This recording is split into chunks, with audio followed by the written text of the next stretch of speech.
My dear friends, Shalom. Allow me to take a few minutes to tell you about a very exciting expansion project that Chabad of Binghamton is about to undertake. But before that, let me take you back to where it all began. Rivki and I arrived at Binghamton in January of 1985 with the blessing of the Rebbe and hope and passion to bring this blessing to fruition. But truth should be told, we really did not know how things are going to unfold. Some of you watching this may remember our little apartment in the Meadows and 435 Plaza Drive. We were there for a little bit over 2 years, moving our couch and other furniture out of the living room each week. For what? To make room for large Shabbos meals, and the rest of the week running our just beginning organization from our kitchen table. After 2.5 years, we got desperate to move. We didn't have any room for anybody more to come. With Hashem's help, a home in 1004 Maury Hill Road became available for rent. I know that some of you watching this remember the long walk from campus all the way up the hill to this Chabad house. Come you did, but it was clear that we needed to be closer to campus and we needed a bigger place. So in October of 1988, again with God's help, we purchased our present property at 420 Maury Hill Road. Immediately things expanded and we got larger and larger crowds each week. First, we used our living room for services and dinners. Then we moved downstairs to the basement. And then after a few months, we broke ground, excavating and building what we thought was a huge room to accommodate the growing crowds who come to experience Shabbat at Chabad. For 4 years, that room served us well. Although halfway through, we noticed people hiding bottles of Adirondack soda under their chairs because they realized that once they sit down, it will be very difficult to get up and get another bottle.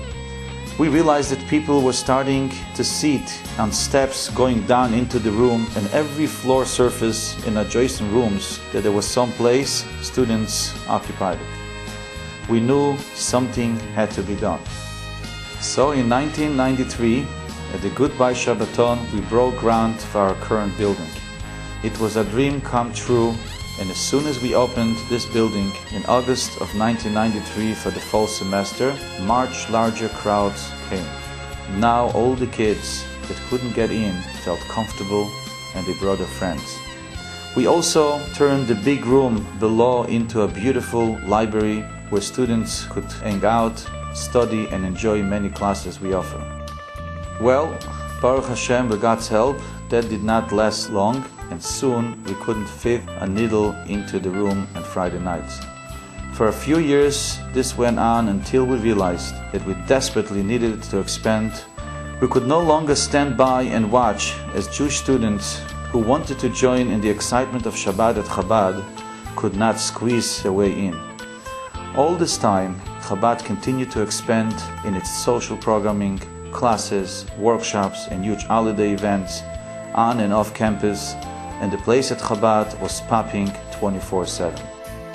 So in the summer of 2001, we expanded yet again, increasing the seating space by 40% and adding a student lounge downstairs and guest bedrooms in the lower level.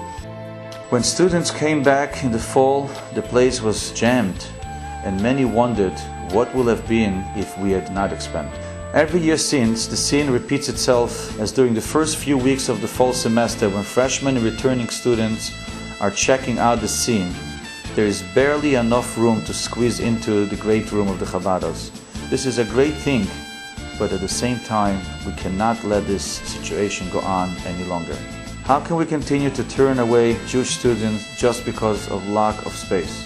With Hashem's help, the adjoining property to our Chabad house became available and Chabad of Binghamton has just purchased it. Plans have now been drawn up for a magnificent building which will be attached to our present facility. Our present great room will remain our shul, the sanctuary, where all services daily and Shabbat and holidays and some classes will take place. On the ground floor will be a great room, a social hall, that will be able to seat 400 with adjoining space that can be opened up as needed for more seats. Our kitchen will be doubled, which we need desperately. On the upper level there will be a conference room, a sunlit library and computer pad, classrooms and offices. On the lower level there will be a large student lounge which can host the many social programs, a cafeteria and sitting space, a game room, a multimedia entertainment center. There will be more guest rooms so that you and your families can come visit, and our current library will be converted into a fitness room so students can even work out at Chabad. To make this happen, my dear friends, I need your help desperately. We are not a shul, a synagogue, or a JCC with a membership base. We do not charge student admission, as you all know when you were students here. We have no central source of funding like a UJA or any other central funding. But we have thousands of students whose lives we can and must enrich, and for this we need you to partner with us. In order to break ground and to build this magnificent project, I need your help. I need you to open your heart and your pocket. Please think about how many lives you will be helping to enrich and shape by making this dream a reality. This is not for the ongoing budget. This is to build a building that will see tens of thousands of different Jews come through these doors in the next few years. Please give us a generous pledge, more generous than you might consider at first. Remember what Chabados has meant to you when you were here, and help give that experience to others. If you don't, who will? Believe me, you will not regret this gift. You will be proud of it for years and years to come.